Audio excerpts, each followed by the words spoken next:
Thank you guys for tuning in to Rules for Rebels. Today we're going to be talking a little bit about selling on Amazon and Amazon FBA. So this is kind of an interesting post I found on the Entrepreneur subreddit, and it's titled Why You Should Be Skeptical of Bold Claims by Amazon FBA Sellers. Now, I think I'm going to title this video, Amazon FBA Isn't All Rainbows and Unicorns Pooping Money. FBA is a great tool, right? FBA can really help a new product or a new business get traction really quickly. We all know the power of Amazon. Over 2/3 of U.S. households have an Amazon Prime account, which means they're paying for Amazon Prime and 2-day shipping, which means they probably shop on Amazon quite a bit. A lot of people go to Amazon to look for reviews, so even if I'm going to buy a product from eBay or Best Buy, a lot of times I may still go over to Amazon and check the price and search reviews.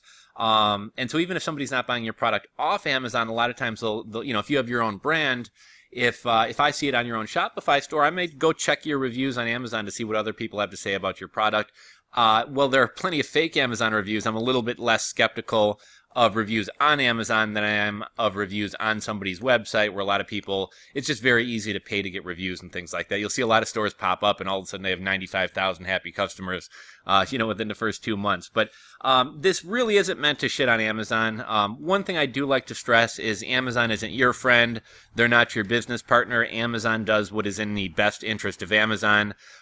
There's plenty of problems with selling on Amazon. If you have a unique or a new product and it starts doing well, Amazon knows all your back-end sales data, and they will go copy your product, make it different enough so that you can't sue them for patent infringement or whatever, and then they'll sell that product at a fraction of the price as an Amazon Basic, and since they control the platform, they can show their product more than yours. Then we have the Chinese Copycat sellers. We have all the Amazon FBA or fulfillment fees, along with the 15% to sell the item, along with now long-term storage fees being charged across the board. One thing I really like to stress about Amazon FBA is you're really not meant to throw like a year's worth of inventory in there and let it sit there until it sells. Like back in the day, you could do that. Amazon wants you turning your inventory over like every 30 days. So it is going to require you to be a little bit more active than you would have had to be in the past, or you're really going to get raked over the coals with fees.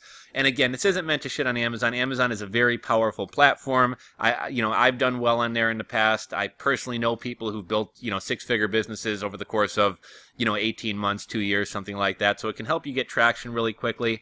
One thing I do like to stress is nobody should be creating an Amazon business. If you want to create a brand, if you want to create a line, if you want to create a store, that should be something that stretches across multiple platforms. I see a lot of people, should I do Shopify or should I do Amazon? Well, you should do both. Never be reliant on one platform. Amazon can kick you off. They can change the algorithm. Some products tend to get more returns. I used to sell parts on Amazon, and people order a part and then they scam you and return the broken used part. Some people order the wrong part and then they return it, and that's cutting into your bottom line as a seller. Other people can't figure out how to fix whatever they bought the part for, so they wind up returning it. So there's some products that just tend to not do very well due to kind of Amazon's loose return policy and things like that. I've been putting less and less of a focus on Amazon as a selling platform. I'd much rather sell on my own Shopify store. I have a better relationship with my customers. Other people's products aren't being shown as sponsored products or similar products. I can make my rules in terms of return policies and everything else. I'm not handcuffed by Amazon's policies. So I'm not encouraging anybody not to sell on Amazon. I'm just saying don't make a business that's completely reliant on Amazon. Anyhow, in this post, I know I've rambled 4 minutes just to get into this, but in this post, this guy talks about kind of some of the downsides and challenges of Amazon, and despite like thousands of people, I don't know if I want to say thousands of people, but despite so many people, so many young kids, so many 16-year-old millionaires telling you how they got rich off Amazon, we can kind of break down the numbers here and actually see like what percentage of people are really making a significant amount of money. So the post starts off, "Hey guys, FBA has seemingly become the new hot topic on Entrepreneur, and for good reason. With Jeff Bezos being the richest man in the world and Amazon saturating our lives more than ever, one might think they're missing out by not jumping on the bandwagon." So you guys know, like, first Amazon started off in books, then they got into like literally every other category. Now they're movies. I heard they're actually starting a cleaning service as well. They're doing groceries. So Amazon really is taking over. One kind of funny thing I see of a lot of these YouTube Amazon entrepreneur business gurus, there's this one guy, his pre-roll ads are playing for me all the time nowadays. And basically it's this like either British or Australian guy, brown hair, kind of combed over, and he's like, Jeff Bezos makes $65 million per day. How would you like to make $65 million per day? And I always think it's funny when people like try to make this tie-in that if somebody else is making all this money, like, well, you're bound to too. I mean, that's like saying LeBron James makes $3 million per basketball game. You should be playing basketball too. Well, I don't think I would make $3 million if I started playing basketball. I probably wouldn't make anything because I'm not in the NBA. But, you know, just because Jeff Bezos, who owns the company, makes a shitload of money doesn't by default mean that you can order a bunch of parachute hammocks and that you're also going to make $65 million per day. Anyhow, moving on, he says, and the topic on this subreddit have certainly come to reflect that. I can't even count on two hands how many times I've seen making $20,000 per day doing FBA AMAs on here. AMA is Ask Me Anything on Reddit. Somebody will be like, I'm making $20,000 per day. Ask me anything. And really, it's normally a setup for them to pitch some course or how they can teach you more. And I can't count past two hands because I've never learned to read. So I taught myself to read and picked up Amazon financial statements to get to the bottom of this. Surely there must be some information out there to give us an insight into this world. Is Amazon FBA a way to make millions for the average Joe, or is it starting to become a get-rich-quick scheme, too good to be true sort of thing? So here are some of the statistics I unearthed, and I'll link to this post as well as to Amazon's financial statements. I've seen a number of posts that talk about, you know, how many people are becoming millionaires off Amazon and everything else. But first, the amount of goods sold via Amazon FBA in the calendar year of 2017 was 31.88 billion. So far, so good. That's a lot of money. But Amazon has also reported that there is over 2 million active FBA sellers, so the pile begins to shrink. So 31.88 million is a lot of billion is a lot of money, but we have to figure there's 2 million people splitting this money, and obviously a lot of that money is being taken up by some large brands and some top-tier sellers. If we divide 31.88 billion by 2 million active users, we get to the more modest sum of 15,940 of revenue per user. But you may be saying, John, who's average here? I'm destined to make $1 million per year because that is how cool I am, friend.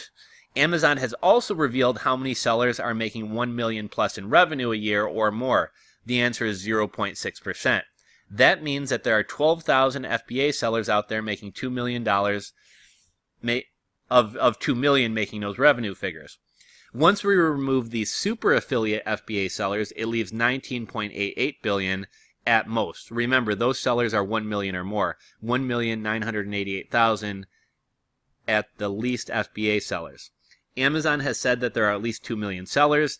They haven't revealed the exact number, which lowers the average revenue per FBA seller to $10,000 per year at the end of the year. But this figure is probably less too. Oh, we're not done. Remember again, this is revenue. FBA takes a substantial portion of those proceeds for fulfillment, which I had talked about. To be generous, let's say the gross profit of items is 30%.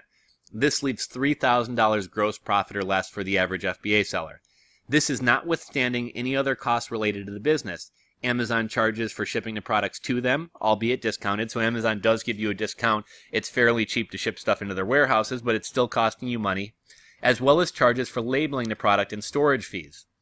You may also incur costs related to warehousing. This does not take into account any of the marketing required to grow your business. So if you're doing pay-per-click advertising, if you're making your product sponsored, if you're doing giveaways, if you're doing Facebook ads driving people to your Amazon products, that's all coming out of that $3,000 average that the average seller's making. Let's see. As I looked into this more and more, it became clearer and clearer to me. Well, there is a possibility to make money in FBA selling. FBA selling was starting to look like a lot like Amway MLM pyramid scheme selling in a few significant ways. So you guys know about like pyramid schemes, Amway, things like that.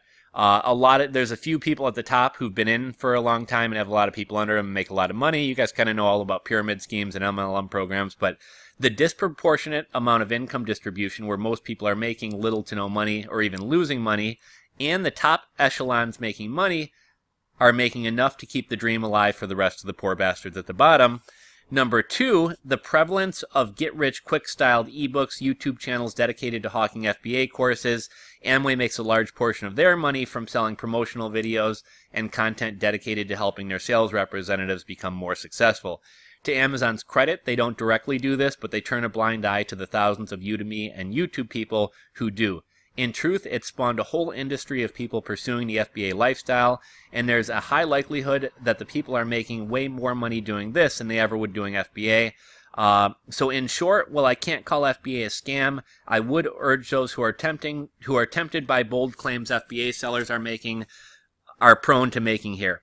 In any case, if it seems to be promoting a blog, Udemy course, or YouTube course and relies heavily on throwing large numbers at you to dazzle your senses, I urge you towards skepticism. A lot of good points there. I'm not trying to throw anybody under the bus, but Tanner J. Fox has this guy who used to supposedly be a student of his who said Tanner J. Fox has never sold anything.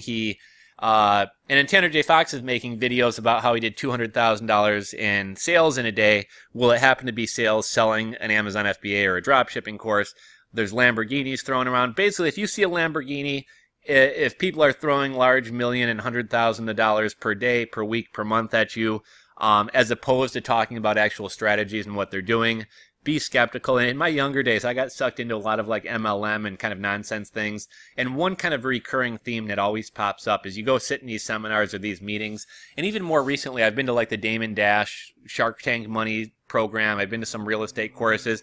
I'm just kind of curious to see the selling techniques and things. So me and my business partner have been kind of checking out some of these like hotel seminars for Amazon and whatever else. And one recurring theme is you hear all this stuff about people changing their lives and making all this money and spending time with their kids and look at my house and look at my boat and look at my car, but they don't really tell you anything about what the actual strategy or methodology or tips that they're going to be giving you as being part of the course. So they catch you up in this whirlwind of dreams, but don't really have a lot of substance.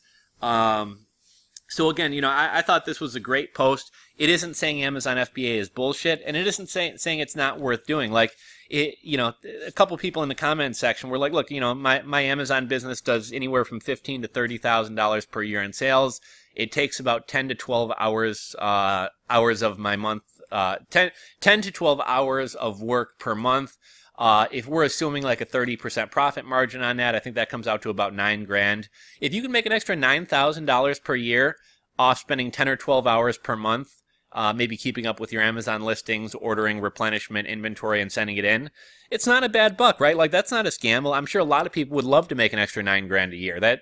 That's a couple vacations. That's, setting yourself up nicely for retirement. There's nothing wrong with that. And not everyone's going to get rich off one product. In my experience on Amazon, it's having a lot of lower earning products. I may have a product that earns me $20 a day. $20 a day isn't going to make me rich, but if I can continue adding more and more products, next thing you know, you got 10 products doing $20 a day. That's 20, 40, 60, 80, 100.